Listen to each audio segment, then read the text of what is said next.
आप विज्ञान के बारे में जो भी जानते हैं उसे एक पल के लिए भूल जाइए, क्योंकि आज मैं आपको उस इतिहास से मिलवाने वाला हूं जिसे हमारी किताबों से मिटा दिया गया है।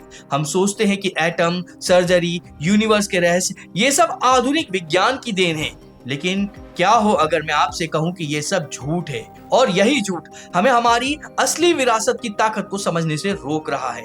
क्या आप जानते हैं कि प्लास्टिक सर्जरी का आविष्कार 2600 साल पहले भारत में ही हुआ था, या मल्टीवर्स का सिद्धांत सबसे पहले वेदों में लिखा गया था? इसका असली सच क्या है, इसका जवाब आपको अगले कुछ मिनटों में चौंका देगा।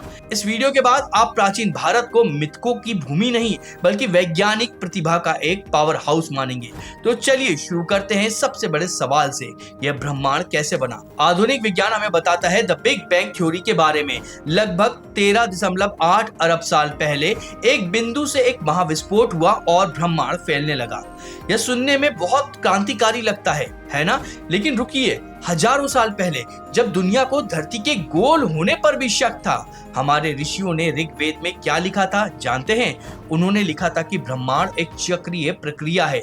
यह बनता है, सृष्टि पलता है मतलब स्थिति, और फिर नष्ट हो जाता है मतलब प्रलय, और यह चक्र अनंत काल से चल रहा है। आधुनिक विज्ञान आज इसी से मिलती जुलती बिग बाउंस थ्योरी पर काम कर रहा है। यही नहीं, हमारे धर्म ग्रंथों में ब्रह्मांड या अंडे का जिक्र है जिससे सृष्टि हुई। यह बिग बैंग से पहले की सिंगुलरिटी की अवधारणा से कितना मिलता जुलता है। और सबसे हैरान करने वाली बात, वैदिक ग्रंथों में एक नहीं बल्कि लाखों करोड़ों ब्रह्मांडों का वर्णन है जो महाविष्णु के शरीर से उनकी हर सांस के साथ में पैदा होते हैं और खत्म हो जाते हैं। यह आज की मल्टीवर्स थ्योरी है जिसे हमारे पूर्वज हजारों साल पहले जानते थे। ब्रह्मांड की विशालता से अब चलते हैं इंसान के शरीर की जटिलता पर। जब हम सर्जरी शब्द सुनते हैं तो हमारे दिमाग में आधुनिक अस्पताल और पश्चिमी डॉक्टरों की तस्वीर बनती है, लेकिन यह इतिहास का सबसे बड़ा धोखा है। मिलिए महर्षि सुश्रुत से, जिन्होंने आज की दुनिया नहीं बल्कि हजारों साल पहले शल्य चिकित्सा का जनक यानी फादर ऑफ सर्जरी माना जाता है। लगभग 6ठी शताब्दी ईसा पूर्व यानी आज से 2600 साल पहले उन्होंने सुश्रुत संहिता नामक ग्रंथ लिखा। आप सोच भी नहीं सकते कि उसमें क्या था। 120 तरह की सर्जरी के उपकरण, 300 तरह की सर्जरी प्रक्रियाएं, और तो और उन्होंने सर्जरी को 8 श्रेणियों में बांटा भी था।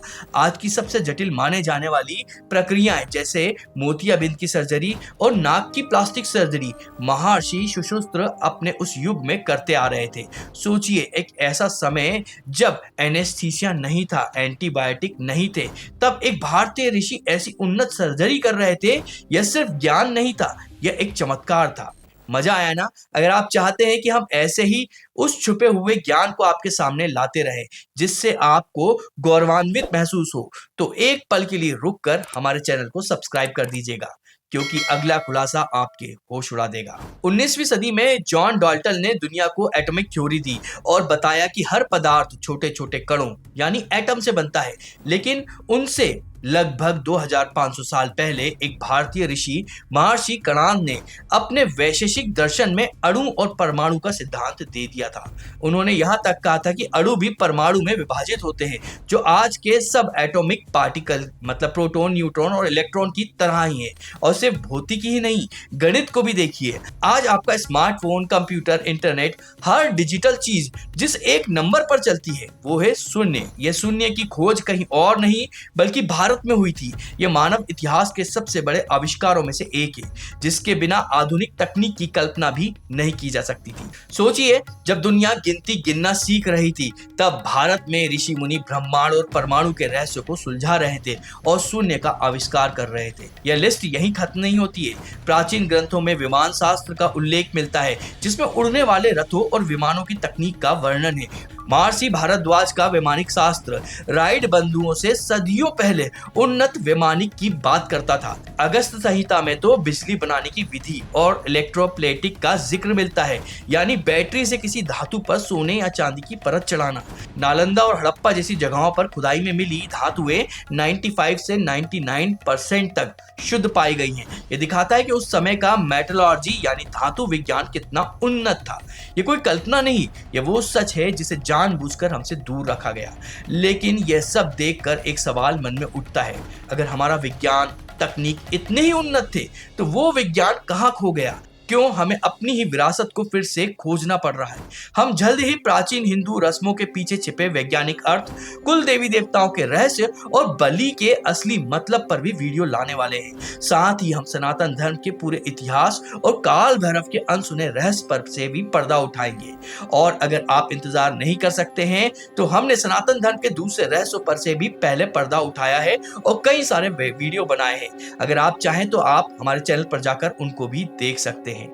अगर आपको हमारा वीडियो पसंद आया तो इस वीडियो को लाइक करिएगा, अपने साथियों के साथ में शेयर करिएगा और हमें कमेंट करके बताइएगा कि आप आगे और किस विषय पर वीडियो चाहते हैं। इसके अलावा अभी YouTube पर एक हाइप नाम का ऑप्शन आया है जिसे आप कमेंट को स्वैप करके देख सकते हैं। तो आप हमारे चैनल को हाइप भी करिएगा और साथ में हमारे चैनल को सब्सक्राइब करिएगा, क्योंकि इससे हमें धर्म प्रचार में प्रोत्साहन मिलता है।